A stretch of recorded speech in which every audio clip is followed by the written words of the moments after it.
In a small village nestled deep within the forest of Ghana, there lived a man named Kofi.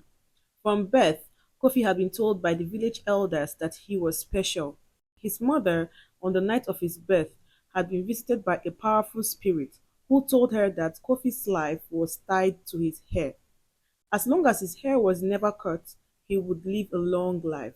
But the day his hair was cut, death would come for him. As Kofi grew older, his hair grew long, thick, and wild, hanging down his back like a lion's mane. The villagers marveled at his strength and wisdom, believing that the spirit's blessing flowed through him. Kofi too believed in the words of the elders, so he never allowed anyone to cut or even touch his hair. One day, Kofi met a beautiful woman named Amma. She was charming and kind at first, and Kofi fell in love with her. However, Amma was also curious and restless, always wanting to know the secrets of the world. And the greatest mystery in the village was Kofi's hair. Amma couldn't understand why Kofi was so careful with it, and despite his warnings, her curiosity grew stronger. Kofi loved Amma deeply, but he sensed something unsettling about her desire to know what would happen if his hair was cut. He reminded her many times, Amma, this is my life. My hair must never be cut, or death will come for me. Amma would nod, but in her heart she doubted the story. What if it's just a tale the elders made up? How can hair hold so much power?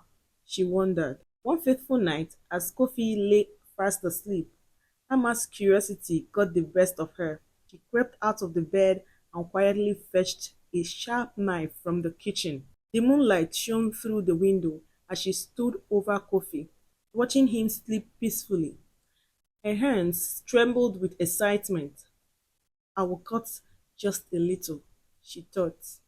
Then we will see if anything happens. With one swift motion, Amma snipped a lock of Kofi's hair. Suddenly, the room grew cold and a powerful wind swept through the house, even though the windows were closed. Kofi woke up in a panic, feeling a strange emptiness on his head. He touched his hair and realized what Amma had done.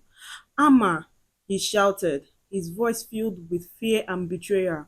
You have doomed me. But before he could say more, Amma collapsed to the ground, gasping for breath. Her eyes were wide with terror as she clutched her chest. Kofi, what is happening? Within moments, her body went still, her life gone. Kofi stood frozen, unable to comprehend what had happened. He had believed all his life that his death would come the moment his hair was cut.